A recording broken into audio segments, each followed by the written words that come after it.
আজকে আমাদের কমিশনের সপ্তম সভা অনুষ্ঠিত হলো।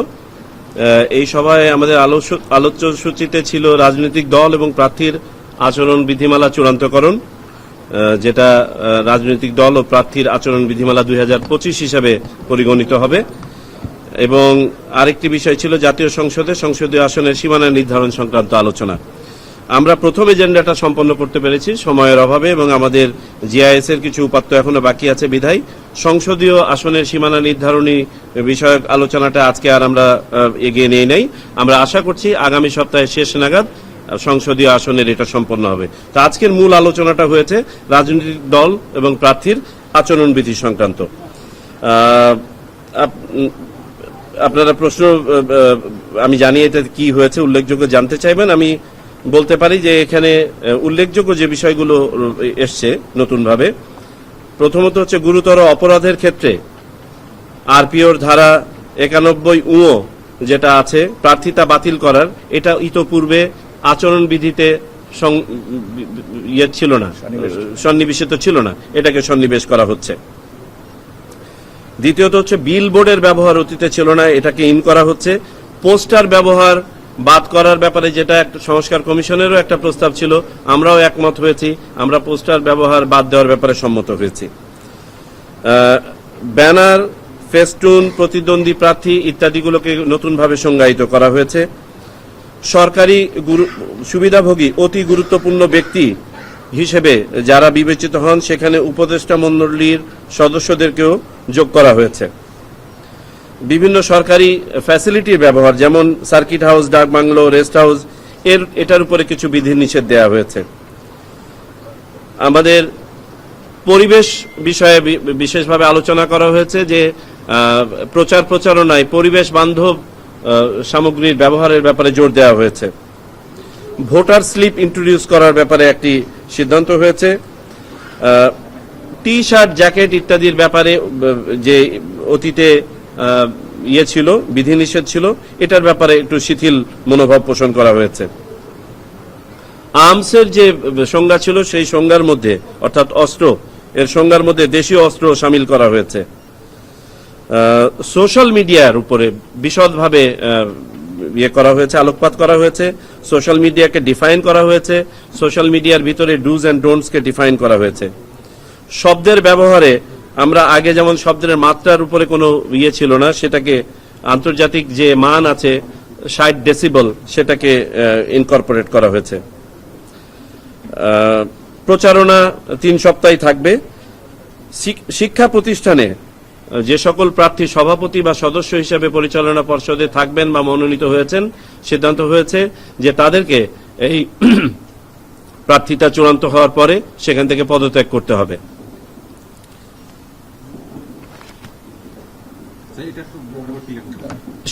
কোন শিক্ষা প্রতিষ্ঠানে পরিচালনা পর্ষদের সভাপতি বা সদস্য হিসাবে যদি কোনো এই প্রার্থী নির্বাচনে অংশগ্রহণ করেন, কোনো প্রার্থী যদি থেকে থাকেন, তাহলে নির্বাচনে তিনি যখন প্রার্থিতা লাভ করবেন তার আগেই তাকে পদত্যাগ করতে হবে। কারণ এইসব শিক্ষা প্রতিষ্ঠানের শিক্ষকরাই প্রিজাইডিং অফিসার, পোলিং অফিসার হিসাবে ব্যবহৃত হয়ে থাকেন, এবং এটা সংস্কার কমিশনেরও একটা সুপারিশের মধ্যে ছিল। সরকারি ব্যক্তি, সরকারি প্রতিষ্ঠান, সরকারি প্রপার্টি ইত্যাদি ব্যবহারের উপরে আরো নিষেধাজ্ঞা কঠোর করা হয়েছে। সোশ্যাল মিডিয়া ব্যবহারে কোনো ধরনের ফরেন ইনভেস্টমেন্ট না করা হয়েছে। কমন ভাবে একটি প্ল্যাটফর্ম থেকে সকল প্রার্থী যাতে ইস্তেহার ঘোষণা করতে পারেন বা করেন, সেটার বিধান করা হয়েছে। ডায়ালগে অংশগ্রহণের ব্যাপারে যে ইয়েটা আছে, যে আপনাদের বিভিন্ন টিভি মিডিয়াতে, বিভিন্ন মিডিয়াতে যে ডায়ালগের আয়োজন হয়ে থাকে, এটাকে সম্মতি দেওয়া হয়েছে। বিধিমালা লঙ্ঘনে যে নর্মাল শাস্তি ছিল আগে, যেটা ছিল 6 মাস আপনার কারাদণ্ড এবং 50,000 টাকা জরিমানা, সেটাকে 6 মাস কারাদণ্ড এবং 1.5 লাখ টাকা জরিমানা করা হয়েছে, যেটা সংস্কার কমিশনেরও একটা প্রস্তাবনা ছিল। আর অঙ্গীকারনামা নতুনভাবে সংযোজিত করা হয়েছে এই বিধিমালা মেনে চলার ব্যাপারে, এটাই দল এবং প্রার্থী উভয়। আচরণ বিধিমালার খসড়া চূড়ান্ত হলো, তবে মনে রাখতে হবে যে আচরণ বিধিমালার অনেকগুলো পরিবর্তন বা সংশোধন এটা আরপিওর উপরে নির্ভরশীল। সুতরাং বর্তমানে যে এটা চূড়ান্ত হলে এটা প্রকাশিত হয়ে যাবে আমাদের ওয়েবসাইটে, উপরে লেখা থাকবে আরপিও সংশোধন সাপেক্ষে। ঠিক আছে,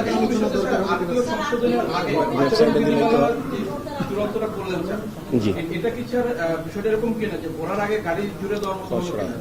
আমি তো বলে দিলাম সাপেক্ষে এটা হতেই পারে, কারণ আমাদের কিছু জিনিস অবহিতকরণ প্রয়োজন এবং এটার সাথে আবার মতামতের বিষয় আছে, অনেকে পক্ষে বিপক্ষে এটা নিয়ে আলোচনা হবে, আমরা চাই সেই আলোচনাগুলো হোক।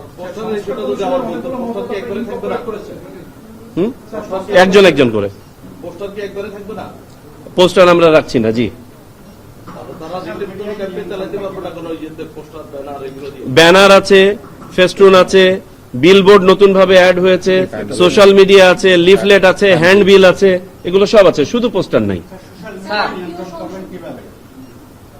আপনারা পুরাটা যখন দেখবেন, দেখলে বুঝতে পারবেন এখানে dos and don't social media দেয়া আছে। বিলবোর্ড বা ইয়েতে ছবি লাগানোর বিষয় কি আছে? দলীয় প্রধান এবং প্রার্থীর বাইরেও লাগানোর ছবি দেওয়া যাবে? মানে বুঝি নাই। অতীতের যে বিধান ছিল, বিধানের কোনো পরিবর্তন করা হয় নাই, শুধুমাত্র ডিজিটাল বিলবোর্ডে, যেহেতু এটা ডিজিটাল, সেখানে হয়তো বা কালারের উপর আমরা নিয়ন্ত্রণটা রাখতে পারবো না, বাকি সবখানে সাদা কালোর যে বিধান ছিল সেটা থাকবে। দল এবং প্রার্থী উভয় একটা হলফনামা দিবে যে এই যে আচরণবিধি, এই আচরণবিধি তারা মেনে চলবেন। জি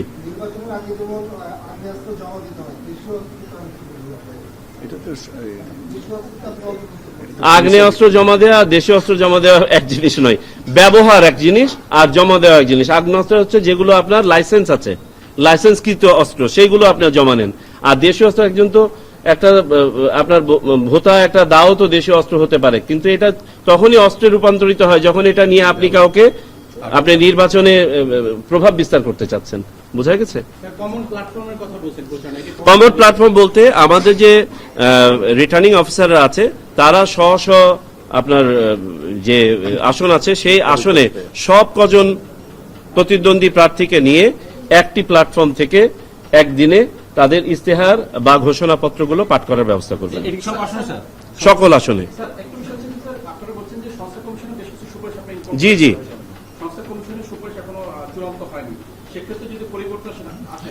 আমাদের এটা হচ্ছে খসড়া আচরণবিধি, খসড়া আচরণবিধি আমরা এটাকে ইয়ে করছি, খসড়া যেটা কমিশন আজকে পর্যন্ত অনুমোদন দিয়েছে। এটার উপরে আপনাদেরকে যেমনটা বললাম যে আরপিওর সংশোধনের বিষয় আছে, আবার রাজনৈতিক কনসেনসাসের ভিত্তিতে যদি কিছু পরিবর্তন সংশোধন হয় সেটাও করতে হতে পারে। সুতরাং এটা খসড়া আকারেই আমরা আমাদের ওয়েবসাইটে নীতিগত অনুমোদন দিয়ে পোস্ট করে দিব। হতে পারে, হতে পারে, অলওয়েজ হতে পারে।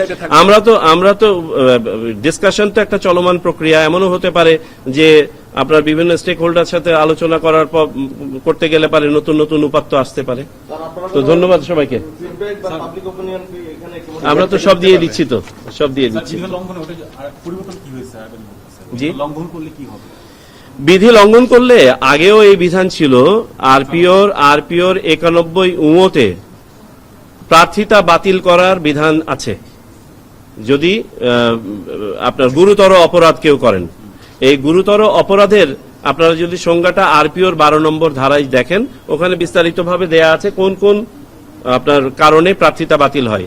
তার মধ্যে 91 ঘতে দেওয়া আছে যে 73 থেকে শুরু করে যে আচরণবিধির সাথে রিলেটেড যে ধারাগুলো, তার মধ্যে কয়েকটা ধারা ওখানে কোট করা আছে যে এই ধারাগুলো যদি আপনার কেউ ইয়ে করে, এগুলো গুরুতর আচরণ ভঙ্গের আওতায় পড়বে এবং সেখানে যদি কেউ 2 বছরের বেশি শাস্তি পেয়ে যায় তার প্রার্থিতা বাতিল হতে পারে। তবে এখানে একটা প্রোটেকশন আছে, প্রোটেকশন হচ্ছে এটা ইনকোয়ারি কমিটির কাছে যাবে, ইনকোয়ারি কমিটি ইনকোয়ারি করবে, সেই ইনকোয়ারি কমিটির ইনকোয়ারির রিপোর্টের উপর ভিত্তি করে কমিশন সিদ্ধান্ত নেবে। আপনারা এটা 3টা জিনিসকে মিলিয়ে পড়তে হবে, আরপিওর 12 ধারা পড়তে হবে, 91 ধারা পড়তে হবে, আচরণবিধি পড়তে হবে। ধন্যবাদ সবাইকে। আর আর আর কি জি জি, ইলেকশন কমিশনের এক্সিকিউশন পাওয়ার এক্সিকিউটিভ ম্যাজিস্ট্রেটদের হাতে আমরা এগুলো নিয়ে আলোচনা করেছি এবং যেখানে যেখানে আমাদের সক্ষমতা বৃদ্ধির প্রয়োজন আরপিওতে সংশ্লিষ্ট সংশোধনী আনা হবে। ধন্যবাদ সবাইকে।